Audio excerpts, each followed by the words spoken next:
দুদিনের টানা বর্ষণে রাস্তার পাশে গার্ডওয়াল না থাকায় ভূমি ধসে পড়েছে। বিপদের সম্মুখীন একটি পরিবার। দুদিনের টানা বর্ষণে মিনি বন্যা করিমগঞ্জের বিভিন্ন এলাকায়। বিপাকে পড়তে হচ্ছে সাধারণ জনগণকে। এদিকে ভারত বাংলা সীমান্তবর্তী পাথারকান্দি পশ্চিম লক্ষ্মীপুর গ্রাম হয়ে পাথারকান্দি টু মোকামটিলা পর্যন্ত একটি রাস্তা রয়েছে। সেই রাস্তার দুপাশে রয়েছে ঘন বসতি, পাশে নেই কোনো গার্ডওয়াল, আর এতে বৃষ্টি হলে বিপাকে পড়তে হয় সেখানকার সাধারণ জনগণকে। গত দুদিনের টানা বর্ষণে সেই গ্রামের স্বামীহারা রায়চুন্নেচার বসত বাড়িটির অবস্থা সংকটজনক, ফলে আতঙ্কিত রায়চুন অসহায়। নিউজ অবিকলের ক্যামেরা বন্দী হয়েছে অসহায় রায়চুন্নেচার ঘরের চতুর্দিকে দৃশ্য। বড় বড় ফটল ধরেছে তার ঘরে, তাই যে কোনো সময় অঘটন ঘটতে পারে। বর্তমানে অসহায় রায়চুন্নেচা নিরুপায় হয়ে পড়েছেন।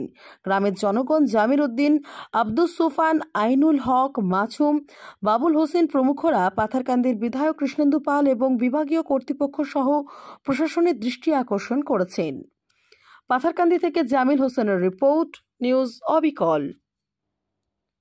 আমার বাড়িটা বর্তমানে মাটিয়ে পুরা মাটি দাসিয়া তার কি ভাঙ্গিয়া ঘর বাড়ি সব ভাঙ্গি যায়।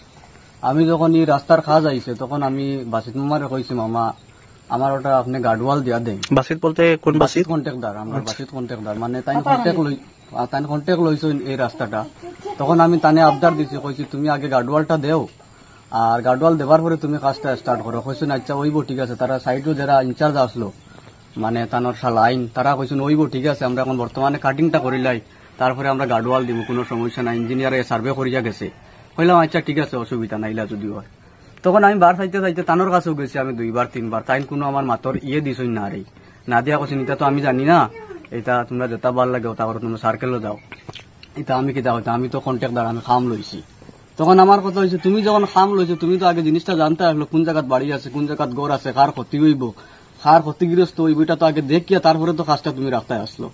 এখন মাত হয়েছে আমার যে ওই গড়টা ভাঙ্গিয়া যার আমি অত টাকা দিয়ে 6-7 লাখ টাকা লাগাইয়া গড়টা বানাইছি, এই গড়টা দিব কে, আর আমি তাকমু কোন জায়গাত, আমার বাচ্চা মা সব আছে, আমি তা লইয়া যাইতাম কোন জায়গা। এখন বর্তমানে আমি চাই, মানে আমি মজবুরি হইয়া বিভাগীয় কর্মকর্তা সহ আমি প্রশাসনের দৃষ্টি আকর্ষণ চাইয়া। নাম? আমার নাম জাবির হুসাইন।